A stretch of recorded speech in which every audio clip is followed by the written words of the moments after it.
কড়াইশুঁটির কচুরি হলো বাঙালির শীতকালীন ভালোবাসা, তাই না? শীতের মধ্যে গরম গরম কড়াইশুঁটির কচুরি আর আলুর দম, আর কি লাগে বাঙালির বেঁচে থাকার জন্য।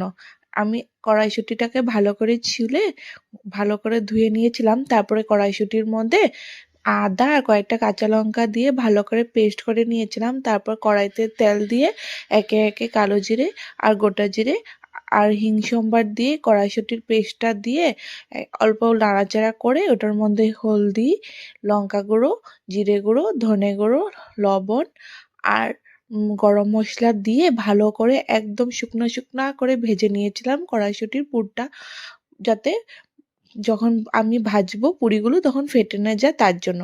একদম নাড়িয়ে চাড়িয়ে সুন্দর করে শুকনা শুকনা করে ভেজে আমি নামিয়ে ঠান্ডা হওয়ার জন্য সাইডে রেখে দিয়েছিলাম।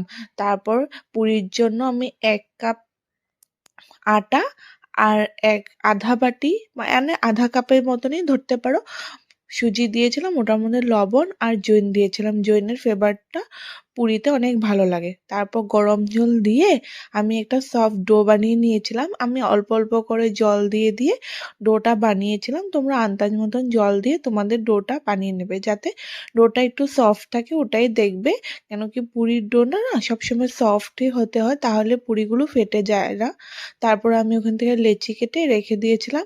এখানে আমি কড়াইশুঁটির কয়েকটা বলস বানিয়ে নিয়েছিলাম। পুরিগুলোর ভিতরে ঢুকে আমি পুরিগুলো ভেজে নিয়েছিলাম। তারপর আর কি, গরম গরম তেলে এগুলো একদম ফুলকা ফুলকা করে ভেজে নিয়েছি। জাস্ট দেখতেই পারছো অনেক টেস্টি হয়েছিল। তোমরা এভাবে একদিন খেয়ে দেখবে। শীতের রাতের এরকম ডিনার হলে আর কিছুই লাগে না, শীতের রাতটা যা জমে যাবে। আমি কড়াইশুঁটির কচুরির সাথে গরম গরম আলুর দম পরিবেশন